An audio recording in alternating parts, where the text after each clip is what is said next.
Hello everyone, I'm OCDsaster, and welcome back to my Super Smash Bros. 7 series. Yes, I said that right, Super Smash Bros. 7. If you don't know what I'm talking about and you want to comment down below, it's gonna be Super Smash Bros. 6. Go ahead and do so, but you will be flamed in the comment section.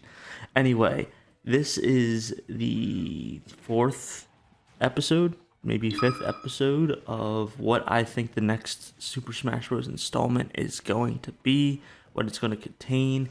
In previous episodes, we talked about things that need to be changed and fixed, along with whether or not Sakurai is returning or not, how the game will change. And we're going off the assumption that he will not be coming back. But Nintendo obviously is going to keep making this game because it prints money. So this is the first part of the what new characters are coming to Super Smash Bros. 7. This will be the characters that I think are staying in from the previous installment, Super Smash Bros. Ultimate, and then I will follow up this part with the characters that I think are going to be added in along with some DLC, because they're going to do that again. It just makes a lot of money, and it just makes sense for them to do it that way, because it keeps the lifespan of the game going with trailers, announcements, hype, all that kind of stuff. So we're going to look at this roster for Super Smash Bros. Ultimate. Now, the biggest thing that I was thinking was Super Smash Bros. Ultimate's whole concept was everyone is here. That's what made it special. So I really sat there and thought, well, are they going to bring everyone back for the next game? This roster is already massive. And although I do think that they're going to keep Echo Fighters in, I do not think they're going to be keeping every character, especially the older ones that were really only brought back for the sake of Ultimates. Everybody is back. So we're going to go in order of the Super Smash Bros. Ultimate roster, along with the order of the games, because that's how it goes. If you didn't know, this order goes by Nintendo 64, Melee, Brawl, and then Smash 4 and Smash Wii U.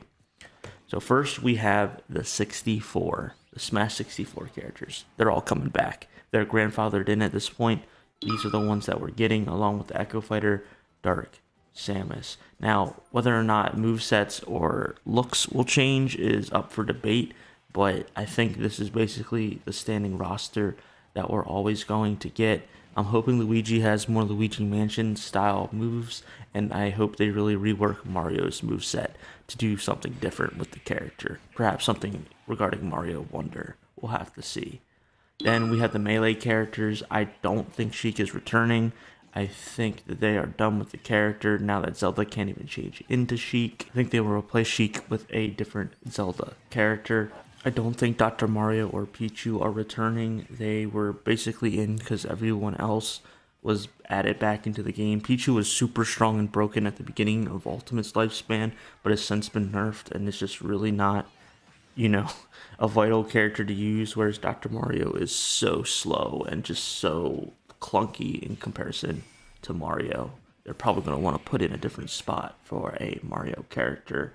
Young Link as well. We have enough versions of Link in the game that I think they're ready to move on from that, especially since Link has gotten a rework for Breath of the Wild.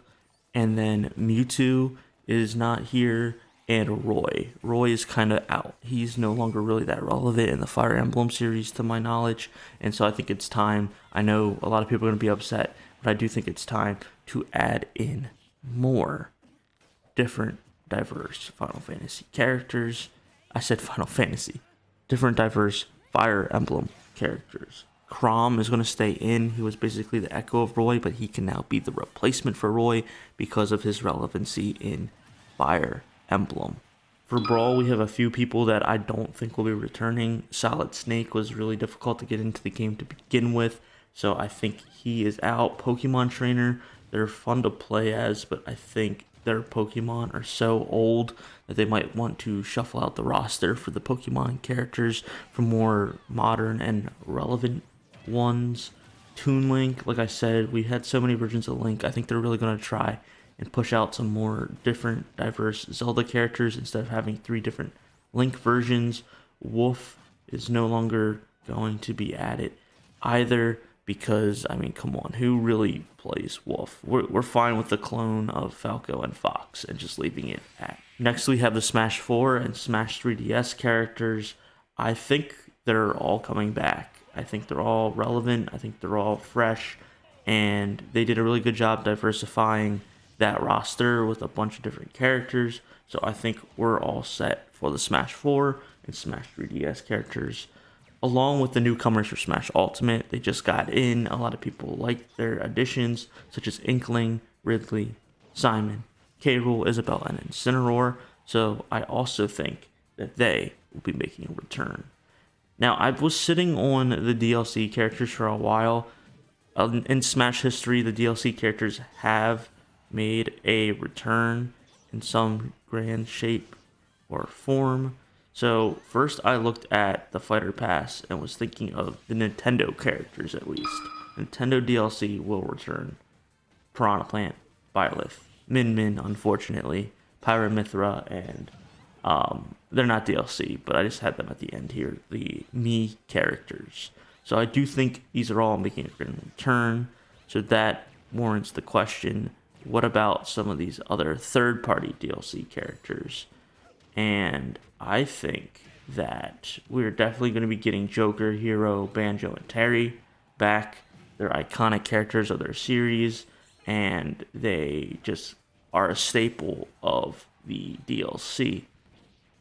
In addition, I think we are getting Steve, Sephiroth, and the rest of the cast back as well. I basically do not think we are losing any of these characters that we got for DLC. I could be wrong, but it just seems to make sense to have them in for the next one. And I actually want to go back and bring Mewtwo back. He's so iconic. I think if you're going to have any of the generation of Pokemon in, you can get rid of Pokemon Trainer and keep Mewtwo in. So I'm going to go ahead and do that right now. Mewtwo is back. Sorry for pulling your leg the entire time. So this is my guess of the roster of what's going to be in the next Smash game. It only cut down 8 characters. So Roy, Sheik, Dr. Mario, Pichu, Young Link, Pokemon Trainer, Snake, Wolf, and Toon Link. I actually don't think I cut down enough, but what do you guys think? Do you think this is an appropriate main starting roster for Super Smash Bros. 7? Do you think I need to cut down more? Do you think none of these characters are going to be cut from the next game? We're just going to get an even bigger roster. Let me know down in the comments, and be sure to subscribe to stay up to date on the series. I will be doing a second parter very soon on the hypothetical new characters they could add to the Smash 7 roster, along with some possible DLC characters maybe thrown in there as well. But you can also check out some other Smash content here on the channel. I haven't made a lot because the game is pretty much dying out now, but I'm sure with Switch 2 coming out next year and stuff like that, there's going to be more news and everything to cover. So yeah, I'm OCDsaster, and I hope you have a Smash-tastic rest of your day. See ya.